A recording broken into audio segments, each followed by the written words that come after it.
So just give us a moment as we just gather some traction and get more audience for the hour. Yep, the clock just struck 9.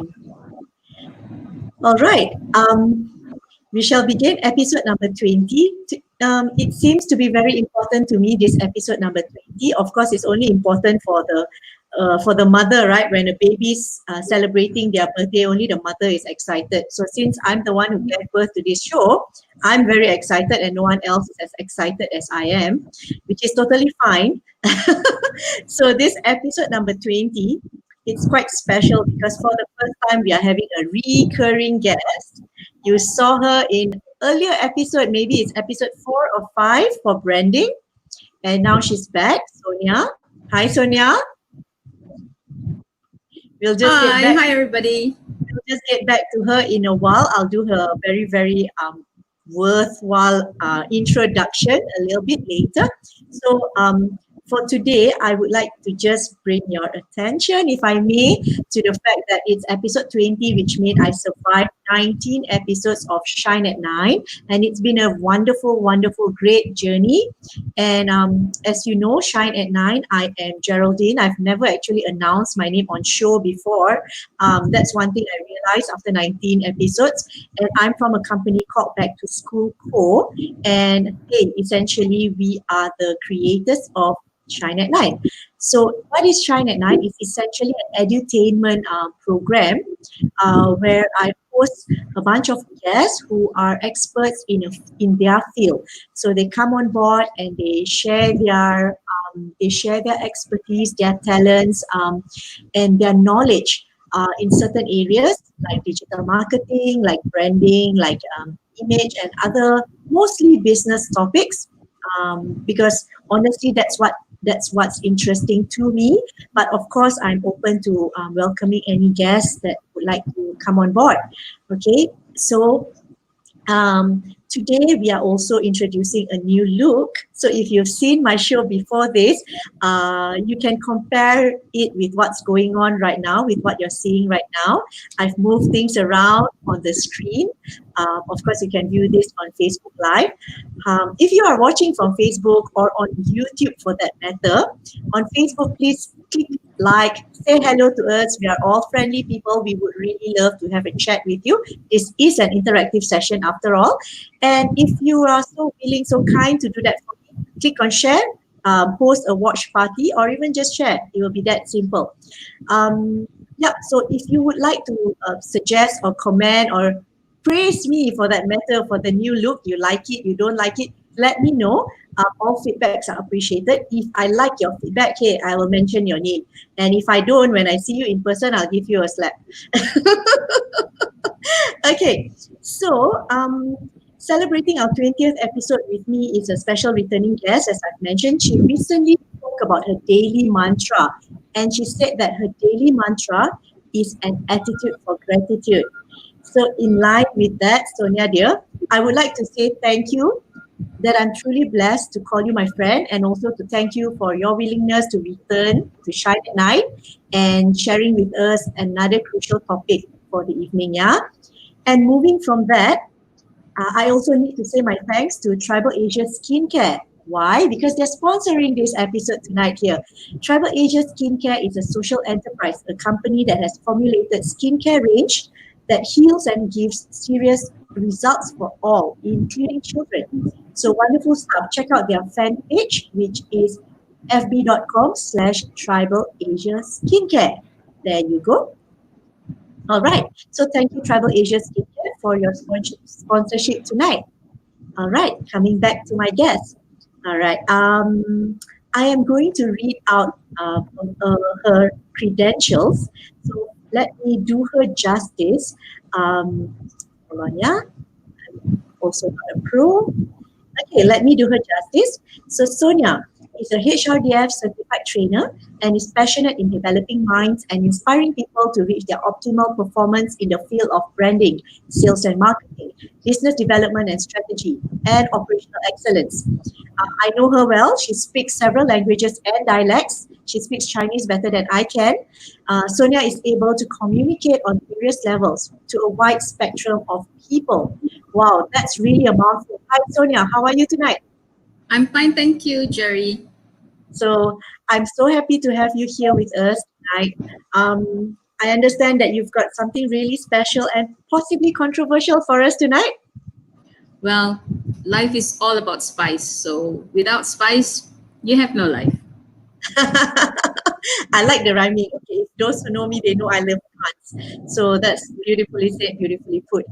Um, we have a great show ahead of us. Just bear with us. Tonight's show is a little bit lengthy, but it's not more than you can handle. It's 1 hour long, and Sonia's preparation for this show is incredible, and I really appreciate her for coming over and suggesting this topic to me. Yeah. Okay. Sonia, what are we talking about today? Tonight we are actually talking about why it is important to not rush into action in any form of crisis. Mhm. I think the things that many of us do is like we are always governed by knee-jerk reactions to any situation. And sometimes I think a knee jerk reaction is never healthy and it's Mhm. actually very detrimental to our businesses if we run our businesses only using knee jerks. So I we're going to talk a little bit about that. Yeah. I see. Okay. So essentially stay till the end of the show. Again, it's a 1 hour, so we are expecting to finish by around 10. And it is an interactive session, so I would love to hear from you guys as well, whether you're a business owner or someone within the company who has the authority to inject changes. So it will be lovely to hear from you guys as well. Yeah. And yeah, the show will be about the show to understand why rushing into action without taking time to plan will kill your business faster than any pandemic or crisis. I think that's a wonderful, even if it's just serving us as a reminder. I think that's really helpful for any business owner, whichever industry you are in, that we need to evaluate certain situation before we move. Moving fast is what people say. You got to act fast, think fast, everything fast. But Sonia is here to counter or to challenge that mindset or that generalization. Yeah, Sonia. So you've got a presentation for us today. Yeah. Yes, I do. I do have a presentation today. Mhm. I want to just put something I just want to put something into context Sure. because Yeah. right now, many of us are very driven by the things that are happening around us. And there are many businesses who have actually entered a panic mode. Mhm. So I want to actually take the time to go through some thoughts and processes to help everybody just move forward in a more comfortable and coherent manner. Mhm. I guess one of the caveats that I'm going to put out here is that the views that I'm expressing here are entirely my own. Mhm. And some of Okay. them may be resonating a little bit uncomfortably with, Mhm.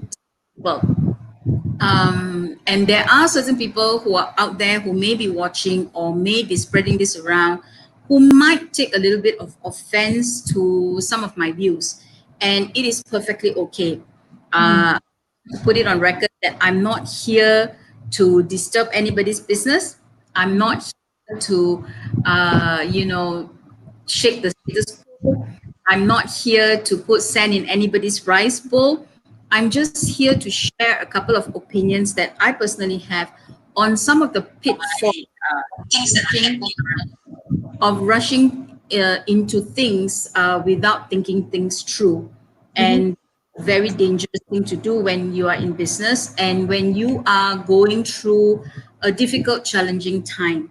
Okay. Yeah. Mm, Okay. Is it okay if I share my screen now? Sure. Lovely. Thanks, All Sonia. right. Okay, so while I share my screen, I just want to request that this is a live session. It Mhm. is somewhere where, because it is live and is being broadcasted to everybody outside, I want you to be, to feel that you can participate. So whatever questions that you have, or whatever comments that you have, feel free to put it out and ask questions, and Jerry will be able to pick it up. Yeah. It's an open debate, and we respect everybody's viewpoint. So there is no right, there is no wrong question, there is no bad, there is no good question. If I'm unable to answer your question in a satisfactory manner, I will always come to you at a later time. So what we're going to Wonderful. talk about today is how not taking action is the best thing you can do. But again, there's a caveat here. The caveat is that it is only for a short while that you do not take action. It is Mm-hmm. only until you plan a very, very good strategy to move forward. All right. All right. Oh, With okay. that, again here, this topic can be a very lengthy one. And the intention is not to go through an entire marketing process to teach you all the steps and tools that you can take to re-strategize, re-plan, reset, whatever you want. You can't do it in half an hour, 45 minutes, 1 hour, 1 day, 24 hours, 40. It's not magic. It's Yep. something that you really need to sit down and plan and think and gather data. And what I hope to do right now or tonight is just to actually spark a few thoughts in your mind, to just give you a few thought starters so that you can actually take this opportunity to move on and to plan for the future. Um, Mm. let's take a look at this. Let's put this down. We At this moment in time, we everybody says we are in crisis. It's a global pandemic. We are in the midst of a storm. The world is ending. But what exactly is the crisis? We are so happy to use big words. But what exactly are we talking about? So a Mm-hmm. crisis could be a medical crisis. So right now, the whole world is going through a pandemic. And I don't think there is any country in the world at the moment that is untouched by the effects of the crisis. Okay, it's a Mm-hmm. global, it's reality, everybody's going through it. But a crisis is not limited to a medical pandemic. A crisis could be the stock market crash, global oil prices crashing, commodities surging. It could even be something worse or more sinister, which is war. And God forbid that war is something that will happen. And I guess the question that we need to ask ourselves is, if a crisis can be anything, will it happen again? And the answer, unfortunately, is yes. Economic crises have come in 7 to 10 year cycles, decade after decade. Yeah, Um, that's true. yeah, this medical pandemic, the implications economically have been likened to that of the Great Depression or even the Spanish flu, which is really, really huge if you think about it. Are Mm-hmm. all crises of the same magnitude? Maybe not. But crises will happen. It could even be that as a business owner, you have a family crisis, you have a cash flow crisis, you have competitors coming up and doing different things, and that could put your business in crisis. So a crisis is something, a disturbance that happens that puts in jeopardy everything that is in the status quo.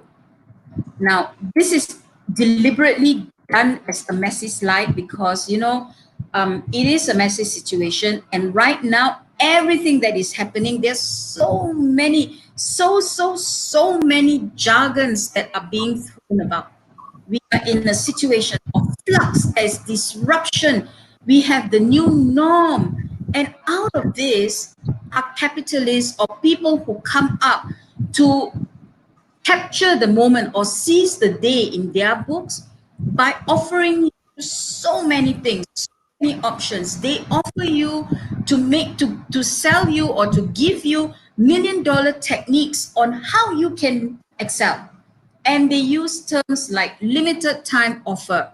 And they tell you, I am a marketing guru. Now, as a marketeer and as a business consultant and a marketing strategist, I shudder because I have to be honest with you. Nobody is going to give you anything for free on million-dollar techniques online unless you are how they make $1 million online. No free lunch. Let's be clear. People are going to Mhm. tell you online business is the way of the future. Question mark. They're going to tell you you have to be resilient and you have to rise. You have to be resilient, and there is a resilience challenge that will catapult your business throughout the new norm. Find opportunity. You have to pivot. We will help you build your business using free social media marketing. And then we'll, in order to amplify that, we will also teach you how to hack your funnel, and we will teach you how to pivot the situation. And when I Mhm. sit down and I look at this, I shudder because honestly, if you do not take the chance to sit down, think about who you want to target, what you want to do, how are you going to plan for the future, all these buzzwords, all this fantastic sounding jargon will bring you zero, zero, zero profit. And I said zero 3 times because I don't want to say that it will bankrupt your business. Okay, I'll give you a case study. Case study here is very simple. In the early days of COVID-19, we had people, we were short of all this. And this is something that looks like a necessity now. Face Mhm. masks, full PPE, infrared thermometers, and what do you call that? Sanitizers, hand sanitizers, and disinfectants.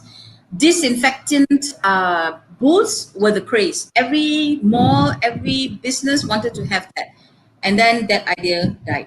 So when this happened and there was a shortage of protective equipment out there, everybody wanted to sell protective equipment because they said, hey, quick money, what? Quick money, I can make money, I buy from someone and I sell someone, I just mark up X number of percent.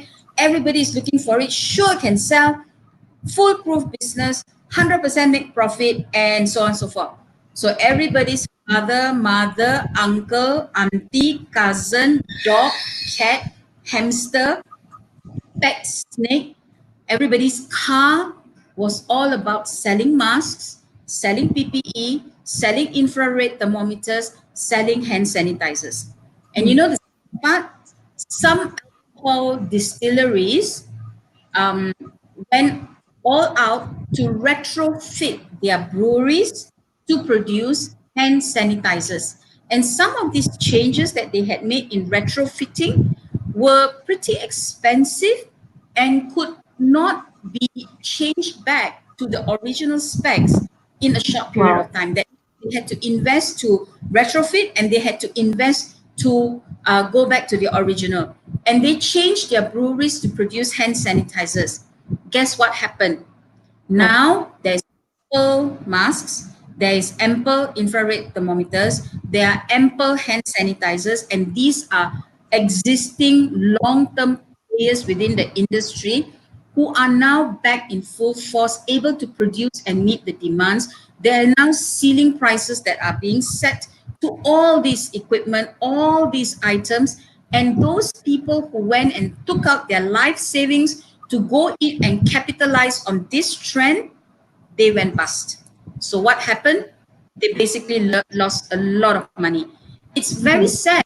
Some of the people who came out to do this in a crisis knee-jerk reaction didn't truly understand the macro situations around them. They didn't do a pestle analysis. They didn't look forward enough. They had a knee-jerk reaction. They had no acumen in doing business. They had no experience in doing this kind of business. They just took in stock and said, I will be a middle person, buy at a certain price, mark up and sell. They lost Mhm. money. And Right. some of them at this moment bought masks for 100 ringgit and they're sitting on pallets of masks and they're selling it for 20 ringgit. So Mhm. imagine the business, right? So what do we do when that happens? Now, it is very tempting, and myself included, I also suffer from this, is whenever there's a crisis or an incident or an interruption, I Mm-hmm. panic and I want to act immediately. But I'm not thinking of myself, I'm not thinking of the situation in a rational manner when I do that.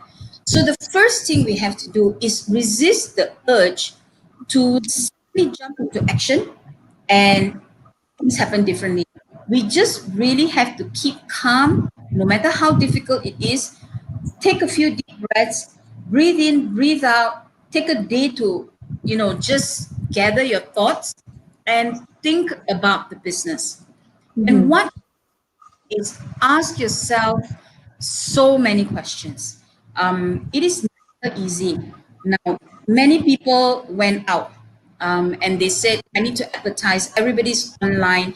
I will convert all my advertising to digital media.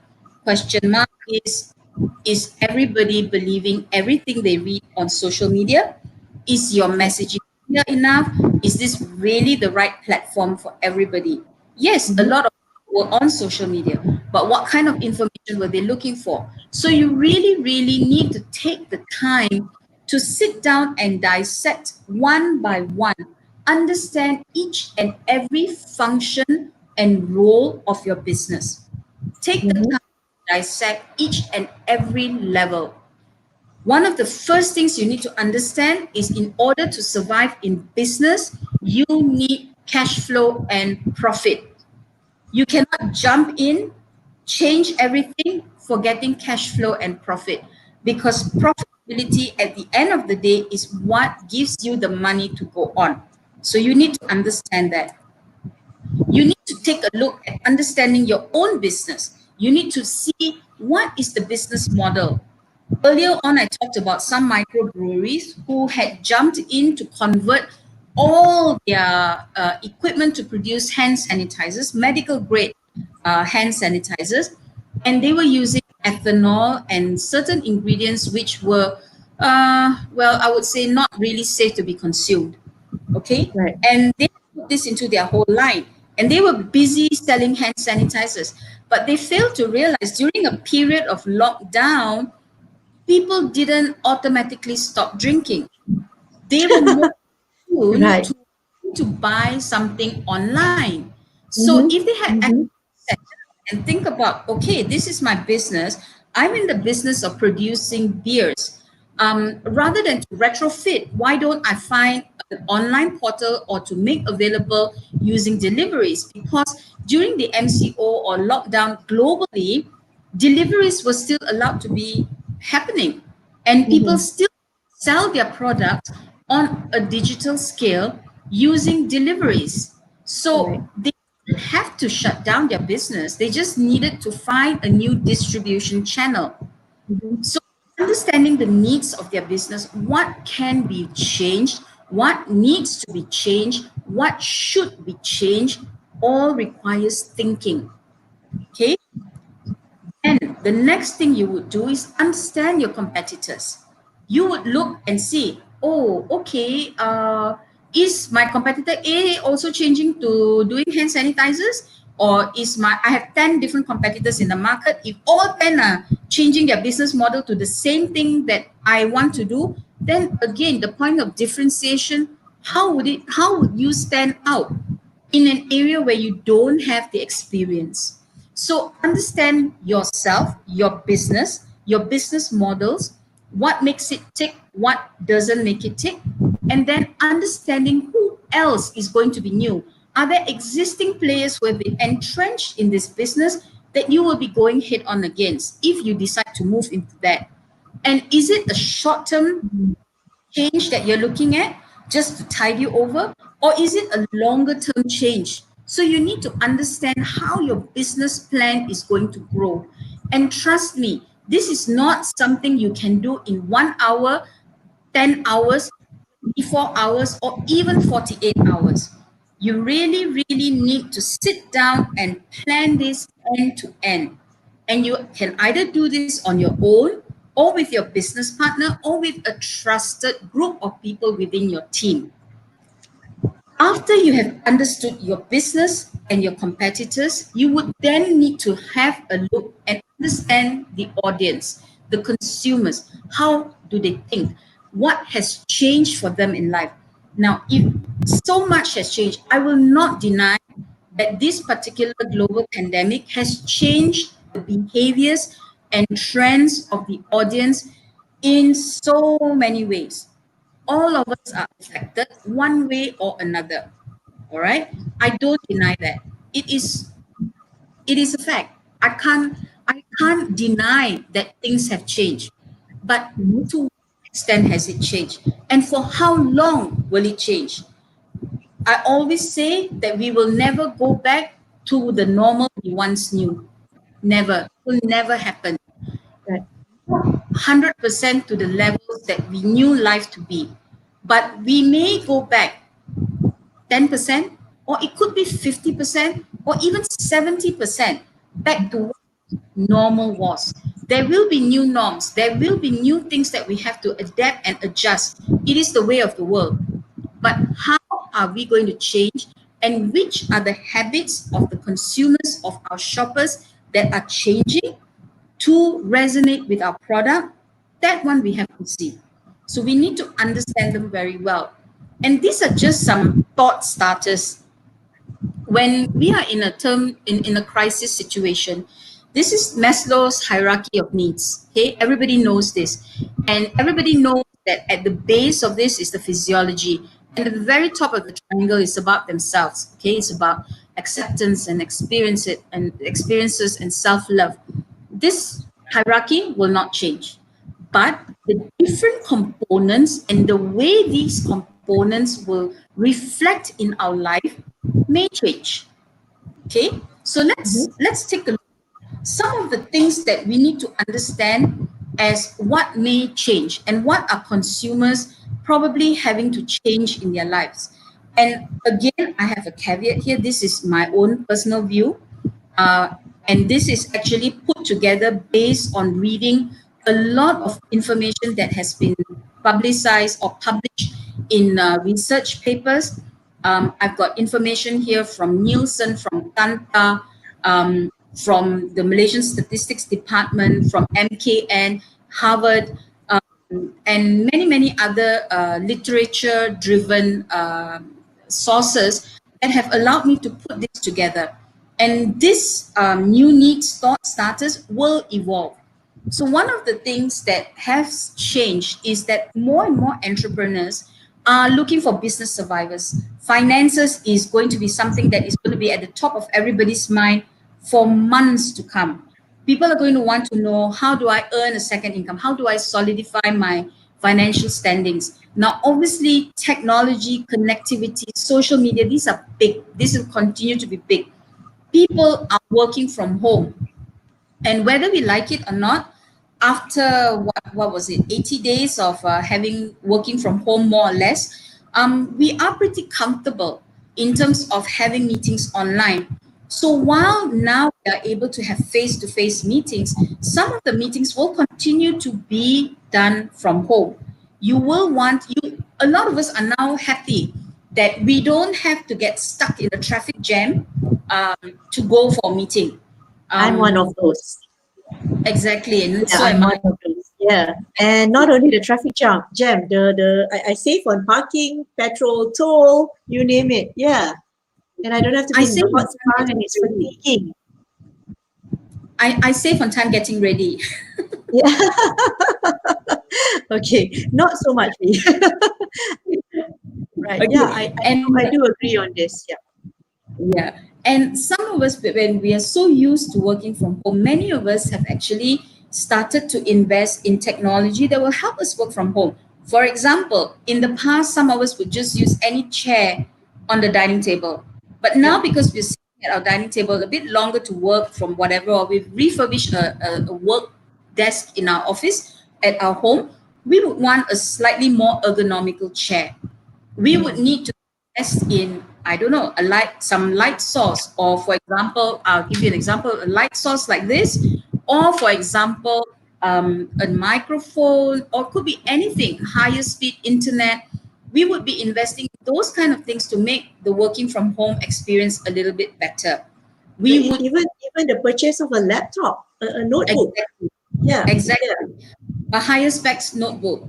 yeah. We also now a little bit more used to having delivery done to our home. Um, Yeah. And again, there's a caveat here. We expect that social, what do you call that, e-commerce would be very, very big. But just I think yesterday or so, there was a piece of article that was driven, that was produced or that was published for East Malaysia. And guess what? E-commerce has not moved in East Malaysia at all. Not even Mm. percent. And this would be like for us, oh my God, really? E-commerce has not moved. It's such a necessity. Yes, it is a necessity for a certain number of people, but it is not a necessity for everybody and not a necessity for multiple reasons. For example, if there's no internet connectivity, if delivery systems or distribution systems are not up to speed, e-commerce cannot happen. Right. So there are many things that you need to think about before you start making huge changes in the business models that you have. There are a lot of things that you need to understand about how your target consumer is changing. Mhm. And That's a very important point. yes, and again, this is not this is not fine. It is not, it's not the be all and the end all. It will continue to change because at MCO 1 versus MCO 2 versus MCO 3, and now we are in RMCO. All these needs have changed again, and Mm. when we understand the needs that have changed, we need to understand our segmentation. Are we going to be working purely on a market segmentation? Are we going to be talking about life need state segmentation? Are we going to talk about life stage segmentation? Are we going to talk about behavioral or product segmentation? So we have to relook at that. And understanding segmentation, sometimes it's not about a silo segmentation, it is about where overlaps happen that can give you your biggest gains. Other than that, you need to understand the categories in which you play. What is your bullseye category, your first choice, your substitutes, and so on. And you would also be able to then pinpoint exactly who it is you want to talk to. I'll give you an example. Right now, it is so important that people are saying, let's have a social media campaign and let's buy ads to cast the net very well. But one of the things that you're going to have to input within that campaign is demographics, lifestyle, uh, geography, budget size, and spending habits and reading habits. Those are all important things for you to be able to identify the right person. And having the wrong information means that your investment is just completely kaput. No point. So, in order for you to target very closely, you need to understand who it is that is going to be your bullseye consumer. Very often, when I run my classes or I do my business coaching, I ask people, okay, tell me who you want to target. And they say, all the Malaysians here. Mm-hmm. And Yep. right, every It's like Malaysian, everybody yeah, needs breakfast. Everybody yeah, is my everybody. audience. Mm. Correct. Everybody is my audience. I'm like, okay, so how do you talk to everybody? And they go, just talk lah. And I say, yeah, but say what? Say my product is good. Why is your product good? Your product is good to a child because of what? Your product is good to a grandmother because of what? In the first place, does a child and a grandmother eat the same product? Mm. Why? Even if it was rice, okay, let's take the easiest commodity, food stuff, commodity rice. Most Mm-hmm. Malaysian eat rice. But have you been to the rice I aisle? Yep. Yep. There you have parboiled rice, you have broken rice, you have Brown normal rice. rice, you have low glycemic index rice, you have Mm. brown rice, you have high fiber rice, you have jasmine rice, you have basmati rice. So, what rice are you selling? Understanding what rice are other people sending? Understanding your consumer. Mm-hmm. Type of rice do you sell, whether it is low glycemic index, low starch, high starch, what is your category? That's your segmentation. And who Mm-hmm.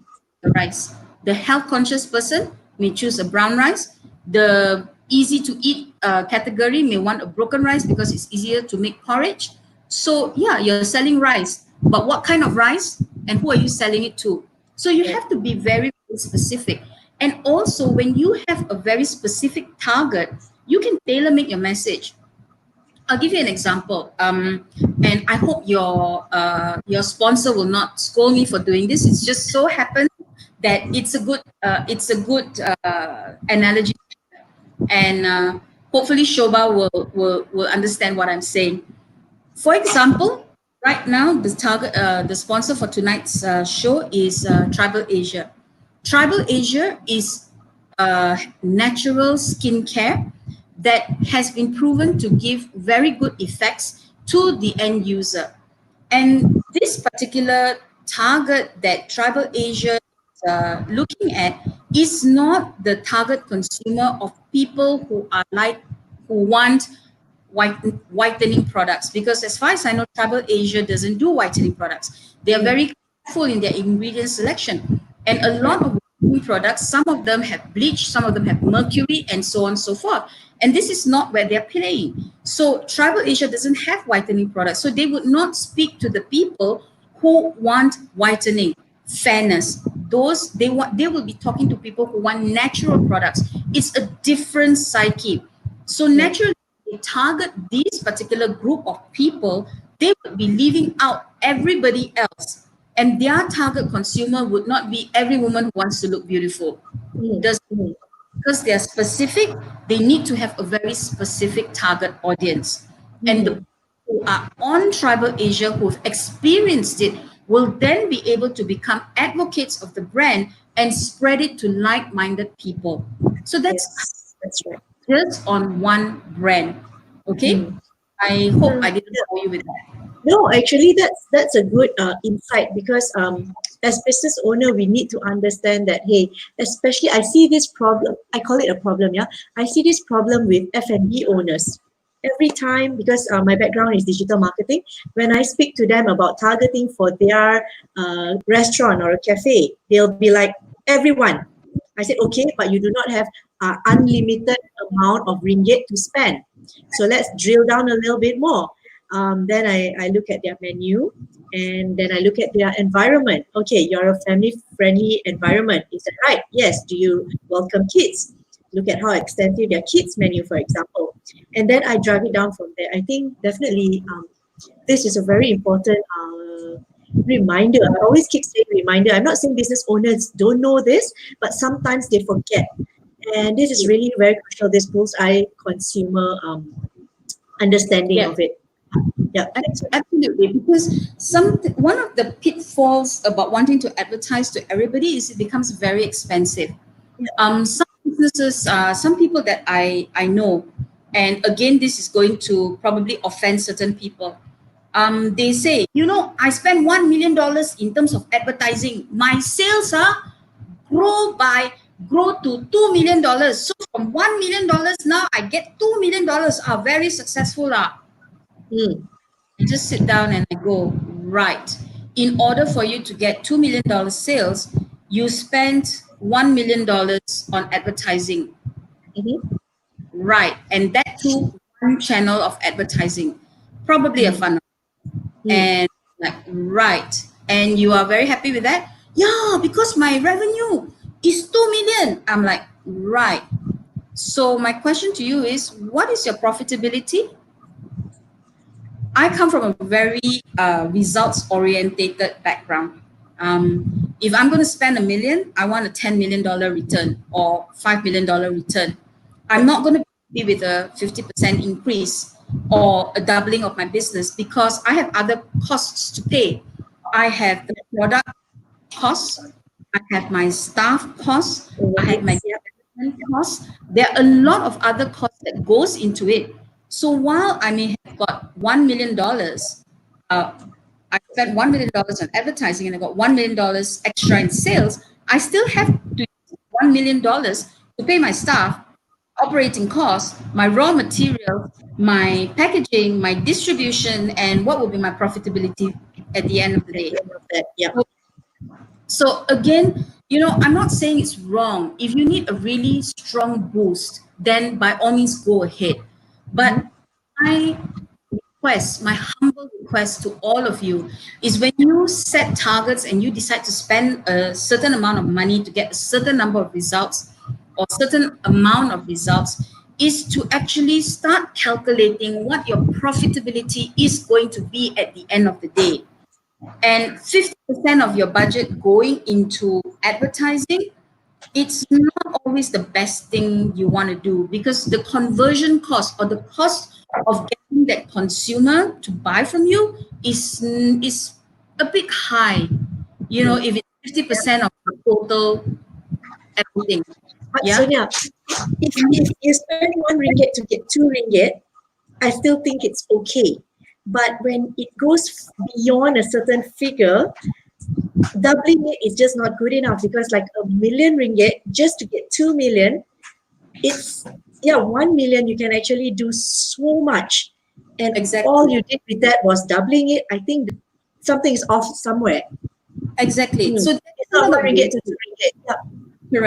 Correct. Yeah. So I agree with you, Geraldine. There are going to be times when, and let's face it, there is a advertising campaign objective that we set, or there is a marketing campaign objective that we set, and sometimes our marketing spend will be 100% or 200% in order to gain eyeballs. But then again, if let's say the objective is to get sales, then your money is not working hard enough for you.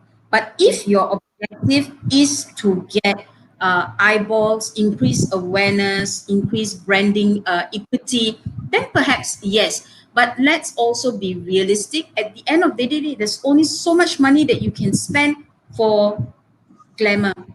So Correct. at some point in time, that glamour better start paying for it. And if you are investing half of your turnover into glamour, you really need to start choosing your target correctly so that there's less wastage.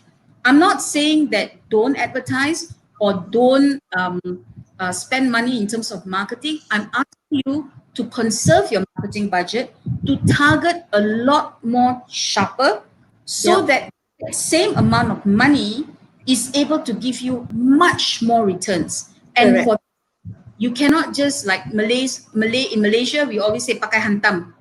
You Yes. can't hantam. Cannot. Agree with you. Go Agree out with with a you. machine gun and say shh, shh, shh, shh, shh, shh, shh, and you hit your target. Never. Spray and pray. Don't You spray and better pray.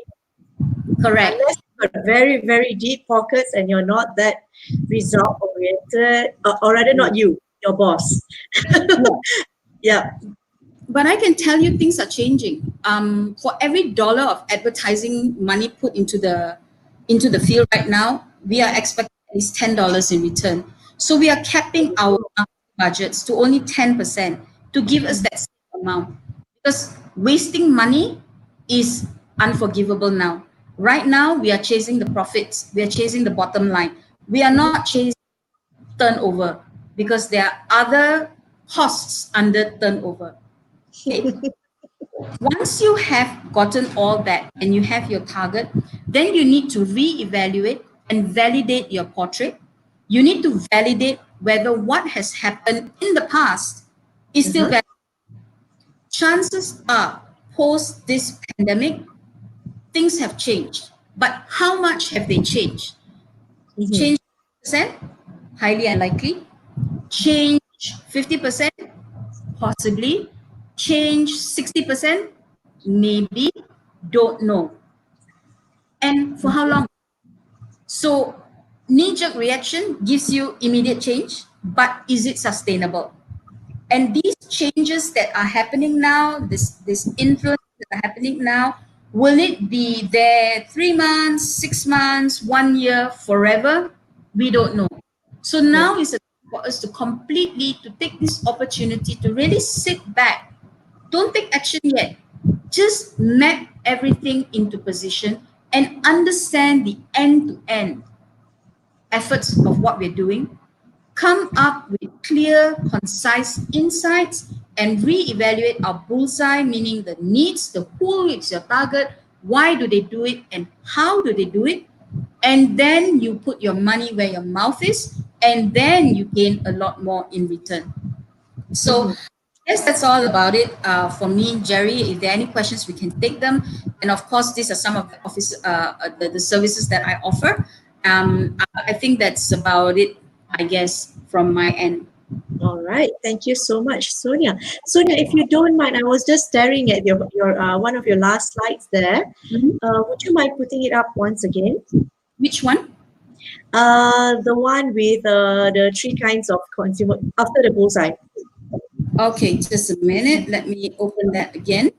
So sorry, Uh, maybe I'm a little bit slow. I'm just like no, no, no, it's focusing all on right. something else and I Because lost. we went a bit fast. Yeah, it's all Yeah, right. Sorry, not this one. This one, right? yeah, this one. Just a moment, yeah. Right. I'm just trying to digest it actually, Mm-hmm. because it's a learning point for me as well. Because what Mm-hmm. happened personally, just to share with you something personal, um, I'm actually in the business of learning event organizing. So Mm-hmm. essentially, I organize training programs, seminars, conferences, that kind of things. So during MCO, obviously, everyone knows that mass gathering is not allowed, and we were, all the event organizers, all the events were essentially shut down Mm-hmm. since as early as January. Some organizers Mm-hmm. didn't want to take a chance, and by February, everything was cancelled. Come Yes, come March, even companies wouldn't run training anymore because of the uncertainty. So what correct. happened all before MCO came into place? Yeah. So Correct. obviously, the event industry has suffered this for perhaps 30 days ahead of most of the Yes, industries were hit, possibly correct. also the whole year actually. So Correct. I'm trying to look at your. So what I've done is I took 2 weeks of actually more than a month actually to process all this. Mm-hmm. And truthfully, I spent 2 weeks crying because it is shocking. Because early this year, I got 4 contracts, 4 events, and just within 4 weeks, everything was gone. So it was really a shocker. So Yes. yeah, I spent 2 weeks crying, literally shedding tears because of worry, right? Mm-hmm. Because of overheads and all that. And I too decided I needed to do something, and the word Mm-hmm. pivot came into mind. Mm-hmm. Luckily, by God's grace, I believe, I was incapacitated. Like I couldn't do anything because I was too afraid to move, and it was a 1 month down. Yeah, Mm-hmm. I was, stuck for Mm-hmm. 1 month. And only in April, Mm-hmm. I figured out I need to do something in order to survive. And the word pivot came into mind because earlier in Mm-hmm. our discussion, the word pivot is a taboo. So Mm-hmm. I decided to do something along the lines of my business, which Mm-hmm. I, from what I learned from you today, I think that I took sufficient time. I understand what I needed, and I also understand my clients, which are trainers actually, speakers, trainers, and Mm-hmm. corporates. They were not ready to do anything. During Yep. this period, they were not ready to hire. They were not ready to explore the boundaries, and Mm-hmm. a few strong mindset marketers like yourself started teaching about Mm-hmm. pivot and everything. Mm-hmm. And yeah, I sat down. I'm looking at the slide that you're sharing is because I'm Mm-hmm. just trying to reflect if I've done the right thing. So my dear, just keep it open a bit more. Now I switch Mm-hmm. the screen once again to be staring at your slide.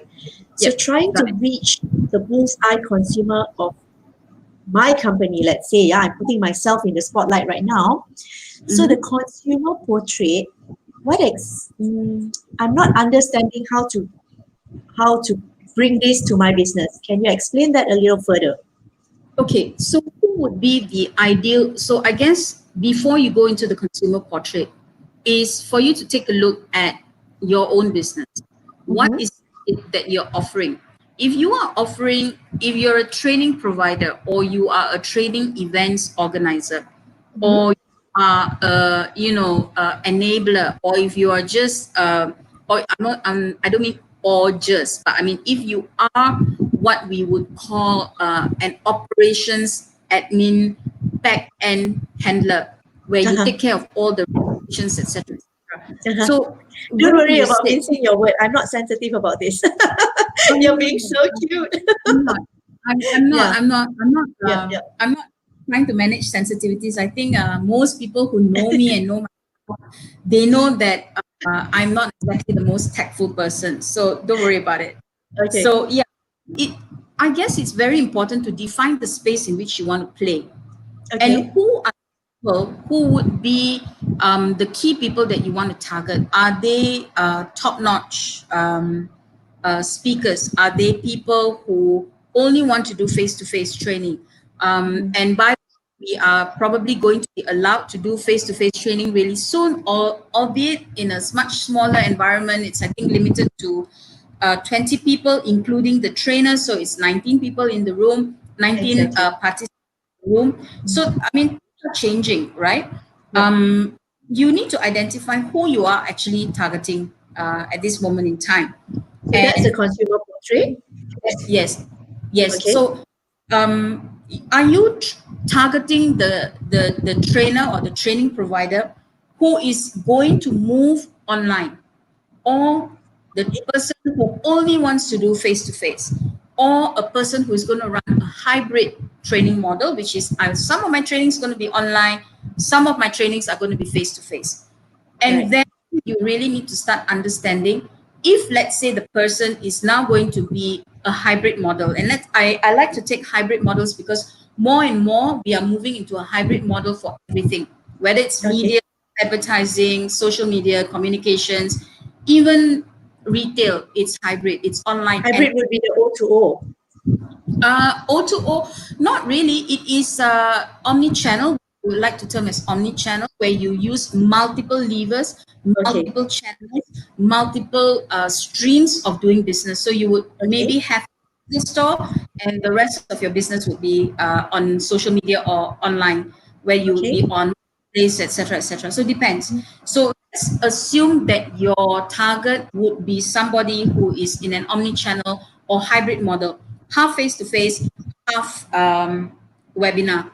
You would then tailor make yourself in order to always add value to these kind of people. Because now, if they're going to do face-to-face meetings, I can assure you that the trainer alone is not going to be able to manage, take temperature, watch the inflow and outflow of the room, manage the room setup according to the SOPs, conduct the training, do training in a way which is contactless, do training in a way which is mandated by the SOPs set by MOH and MKN, or by the. So definitely, if let's say they are going back to face-to-face trainings, there is going to be a need for an assistant. So that's one area where you can actually capitalize because you are very hands-on and you're able to do all the running in and out. The Yep. downside is by having you on board, they lose out on the participant because now participant numbers are going to be even more important because you're only allowed people in the room for a normal room. And if it's a trainer and you, then it's only 18 participants. So 18 of that's them. Yep. managed separately. Yep. Also, for example, if let's say you're now going to be working with trainers on a hybrid model, Mhm. let's face it, many of the trainers around, as much as even myself, like to say that I'm pretty tech savvy. I'm not. I like to give the impression that I am, but let's be honest, there's no way I can conduct a training, handle multiple breakout rooms, run my online polls, feed my online material while looking in at every group in the webinar to make sure that everything is running smoothly, all the tech is running smoothly, etc., etc. I cannot Yep. multitask because Yep. I need to focus on giving my best to the people that I'm speaking to on an online session. It's going to be very, very draining for me to make sure I do that. I Okay. can't be. Yep. So That's when you yes, outsource or partner with correct, somebody, that's correct, able to do that. Yep. correct. So that would already give you the basis or the area in which you're going to play. And from there, you will know that you are going to be targeting people like me who cannot multitask, people like I love you. who cannot focus, people like me who claim to be very tech savvy, but actually we are not very tech savvy. So I would, my kind of personality would be probably the kind of consumer portrait that you would have, and then you would listen to my grouses. So I would, let's say you would tell me, okay, this person, she wakes up at 8 o'clock, she prepares for a training, and this is how she gets her training, these are the kind of clients she has, and blah blah blah. And what are the areas in which she wants to advertise her training that I can amplify for her, those kind of things. So you would put together a portrait of somebody like me, because I'm the one Right. who has, and then you will listen to me. I will say, Geraldine, I have so much difficulty. I don't know how to do funnel. I don't know how to advertise my work. Can you help me spread out the work? And I'll tell you. And my customers are, they want hands-on. They want this. They want that. And this is my problem. And this is what I would normally do. But I want to know how I can do this. I want to run, interactive tools, but I don't have access to interactive tools. So I'll be giving you a lot of verbatim stuff that you would Okay. then Yep. start into individual styles. From there, you put it into a consumer bullseye. And then Okay. you will be That's how to do it. exactly Okay. pinpoint, yes, what I need.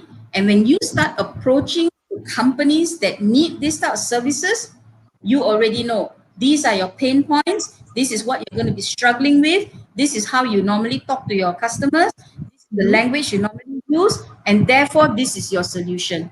So that's what you Right. would be doing if I were to Wonderful. apply it to this. Yeah. So Sonia, if someone were to, okay, because like what I'm Can I, asking you, sorry, can you hear me? can I stop sharing? Yeah, you can stop sharing. Yeah. Okay, thank All you. right. So actually, so what you're saying is for a business owner like myself, who probably is unsure about we know our segment, and sometimes like for myself, right, I kind of know kind of this kind of that, but putting it into this segment I may not know.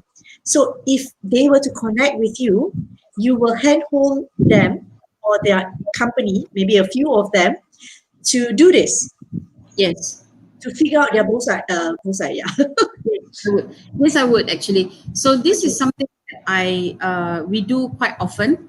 We help them to actually target their consumer segments a lot more carefully, and we Okay. would actually also then be able to craft out certain messages that resonate with this particular group of people. Amazing. It's Okay. different events people. For example, if you were to organize a world summit on, Mm-hmm. Yeah. it could On be any a topic. world Yeah. summit on any topic. It could be a world Yep. summit on soft furnishings or whatever. Yep. You would have a certain type of profile that you want to meet. You would want to have certain type of collateral that you want to do. You would want to put your net in certain areas. So different people have different needs, and what I do is I actually pinpoint exactly what would be the area which gives them the highest returns, and it could be a Mm. fund, it could be a digital blast, it could even be a billboard or even a television commercial. Okay. um, Very hesitant to say digital is be all and all. It is Mm. extremely important.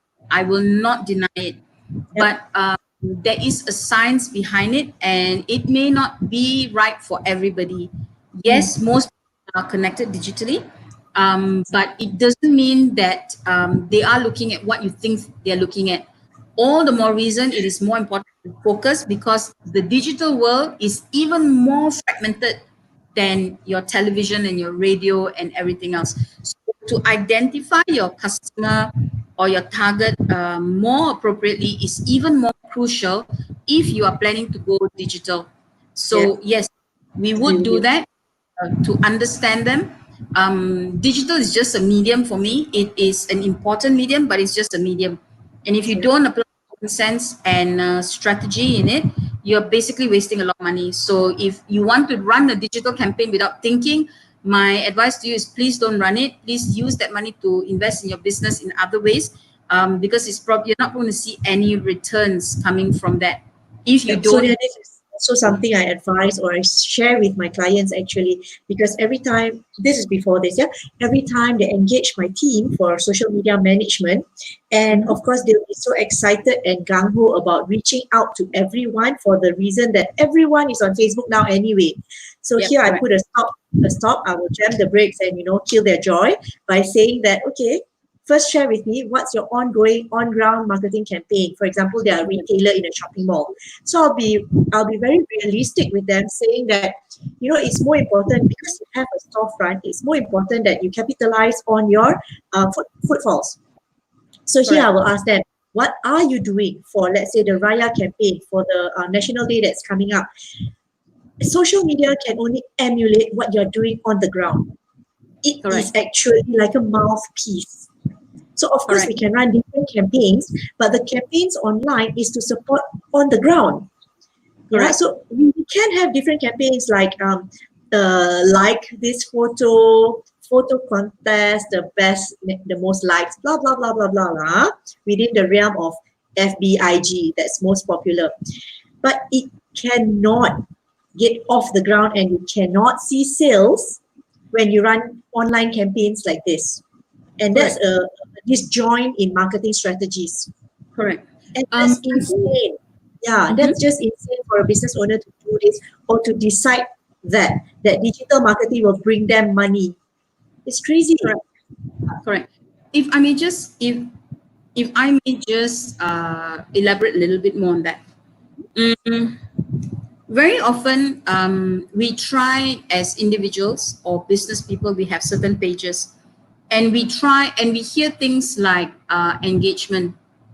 What is engagement, right? And we try to boost our Facebook posts by running engagements, right? Mhm. And we want to have it, and we think that, oh, if our posts have got high engagement, it means that Facebook likes us. But actually, no. There's Don't get it's me started true. on that.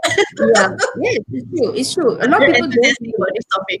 Yes, Yeah. a lot of people don't know this, and they think, okay, and this is probably going to get me shocked by people, Mhm. but I'll do it anyway, right? I'll do it anyway.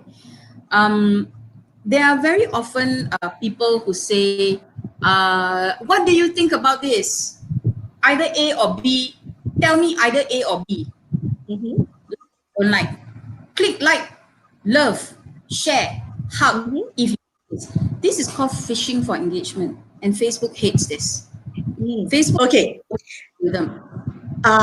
This is where I'm not disagreeing with you, Sonia, but 2 years ago, before that term was coined, that's a damn good strategy. Pardon my French.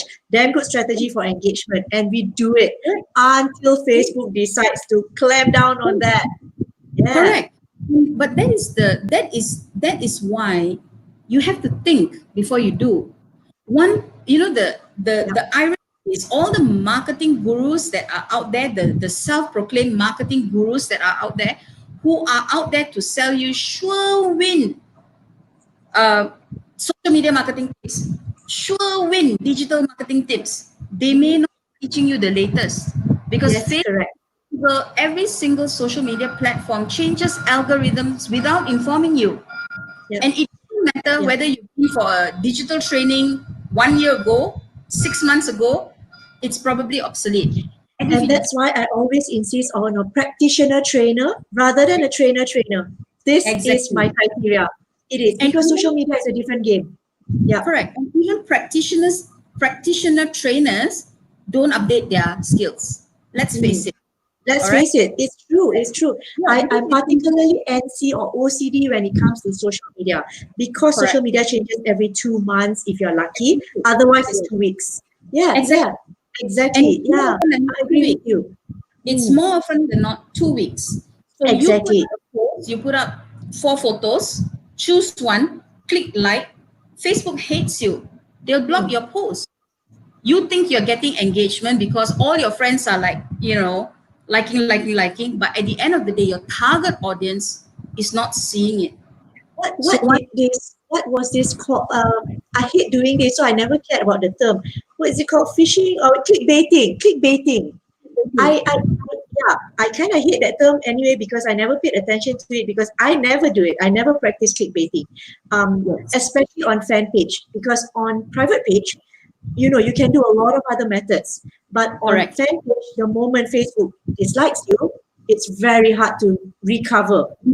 Correct. It's very hard to get back into Facebook's good books Good again. books, exactly. Right.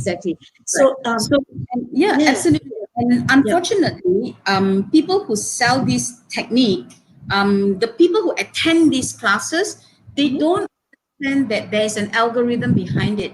It's probably not the fault of the trainer or the person who's selling the service because it was true at that point in time. correct. That's true. It's the nature of the animal that keeps evolving. If the Mm, people to use these tools don't evolve along with the evolution, they're going to miss out on a lot of stuff. yeah, yeah, And Facebook or Instagram or Google or YouTube starts disliking you, yeah. Very hard to recover.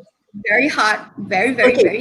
Sonia, we haven't done this throughout the episode because I have just been so engaged with your presentation for my personal benefit.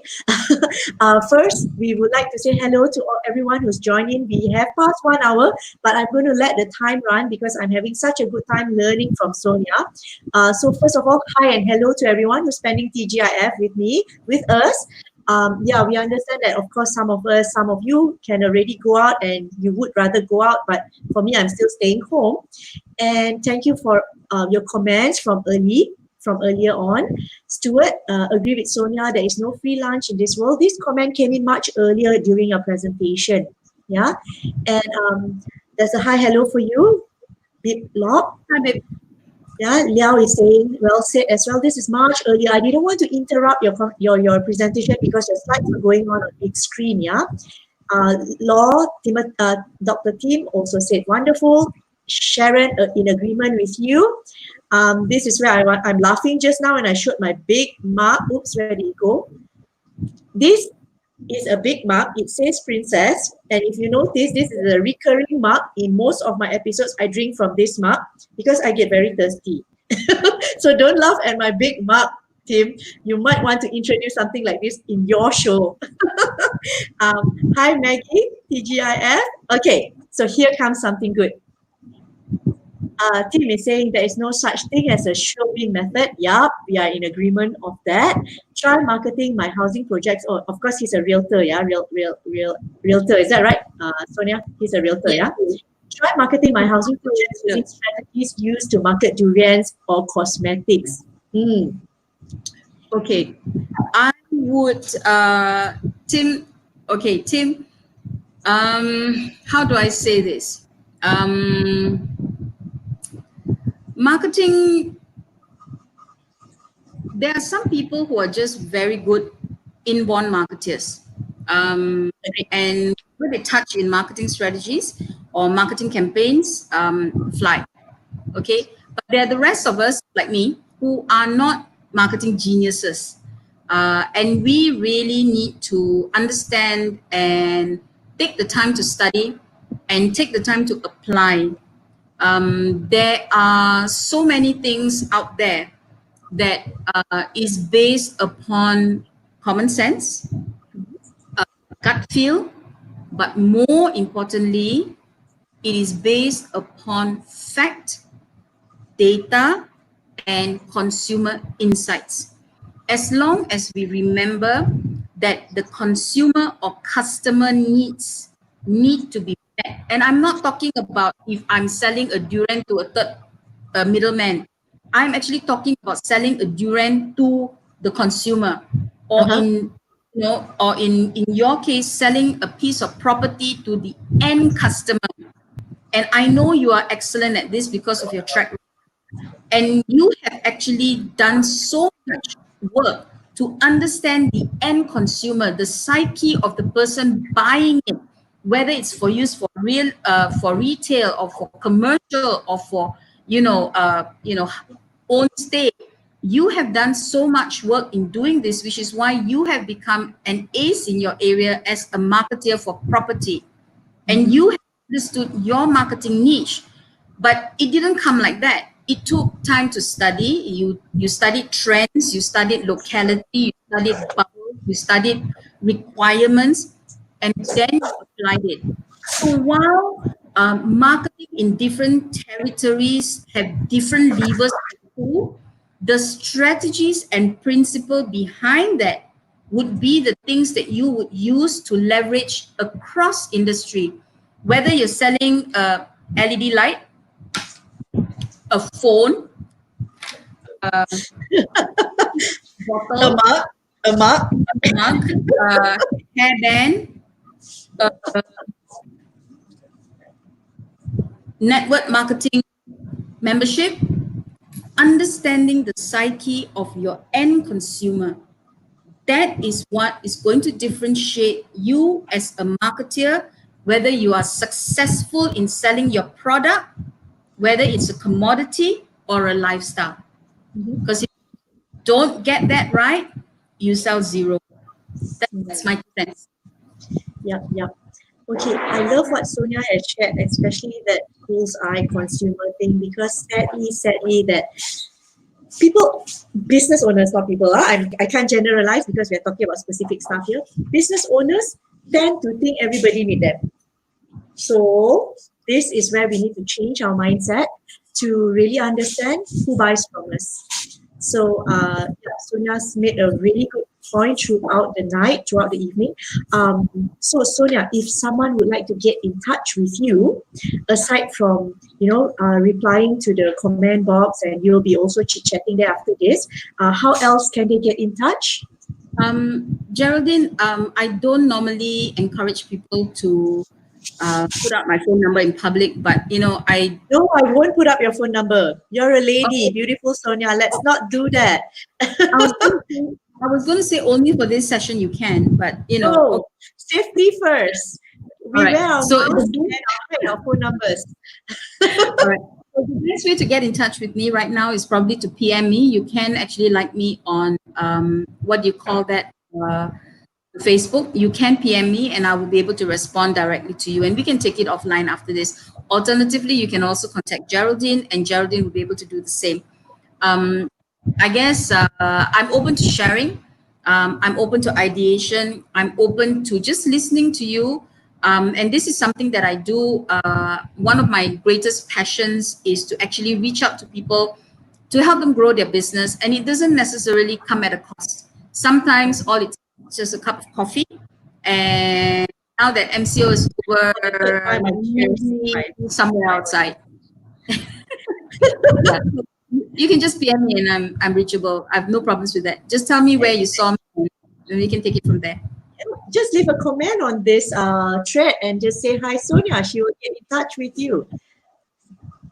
Team is feeling a little chatty. Team, understand them and you're providing a solution to them. Don't try to understand them and you're only selling them stuff they may not need. Oh yes, don't try to understand them and you're only selling stuff they don't need. Yeah, that's so true. Yeah, in all business and even in personal life. Yeah.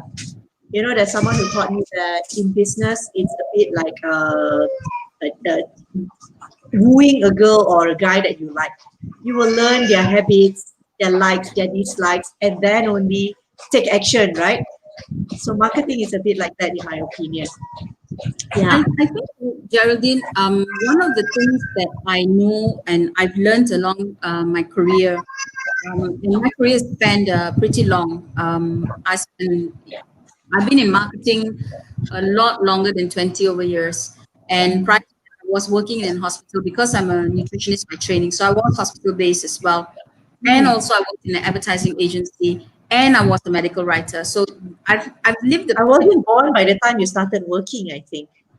I'm not going to be friends with you anymore. Okay. So so we've seen a little bit. The one thing I have learned from the start of my career and now as a consultant, business trainer, business coach, business consultant, marketing trainer, one of the things I realized, and this is true, it's so cliche, but it is so true. The only way that you are going to grow your business, build a successful life, is if you constantly add value to people's life. Gone are the days where you force somebody to buy something for you, from you. Okay, I'm the boss. You do. You just buy. The only player in this, you got no choice. I'm a monopoly. You just do it. How many monopolies are standing today? Not that many, right? And if you don't continuously find ways to add value to your clients, your customers with, you become obsolete. And then nobody wants a salesman, because if you don't add value or don't provide them a solution, like what Tim said, you're just a salesman. And no one says yes, salesman anymore. No more. You have to add value. And especially this time when the whole world is at unprecedented levels of uncertainty, the only thing that is going to get us through this, both on a business angle as well as a humanitarian as well as a personal level, is if we all come together as a society and add value to each and every one in our circle by providing value and collaboration. If we don't do that, we are deader than dead. Yeah. So, just do things for the right reasons. That's all I have to say, I guess. Wonderful. Okay. uh, don't leave Sonia with a microphone. She can go on and on. She's an excellent trainer. I've seen her teach live and it's amazing. Her workshops are dead on and it's very cool and she makes you think. That's what I love. I think this is a new admirer for you, Sonia, not for me. So Sharon Fu says she likes somebody Oh, on this screen today. I think it's you. thank you. Thank you so much. And really, thank you so much, everyone who tuned in tonight. So it's really enjoyable today. So as Sonia said, if you would like to get in touch with her, please feel free to do that. She's a really good coach as well. I am supposed to say good night now. I've taken so much of your time. Sonia, thank you so much for your time. Sorry. I really believe that people will have learned today. And if you missed out part of the show, of course, I'll be leaving this for your replay later on Facebook. I'd never take it down. And tonight, I would like to thank my sponsor, Tribal Asia Skincare. And since it's Recovery MCO, they are allowed to open their shop now. They are in Brickfields. So if you're in need of a facial, trading, and we ladies would need that after almost 80 days of, self-preservation, we might need the expert to do it for us now. So they are in Brickfields. So it's very lovely. I need to go very soon as well for my trading. And I just want to say that my next show will be on Monday, where I'll have a special guest, Dr. Shanas, who is a dentist. More importantly, or more interestingly, he's a third generation dentist. And I do not intend to speak a lot about the clinic and dentistry per se. I am more interested to learn and find out from him his motivation and drive. Why is he an interesting figure? Watch on Monday and tune in for the entire half an hour with Dr. Shanas. Yeah? And with that, I bid you good night and have a good weekend. Good night.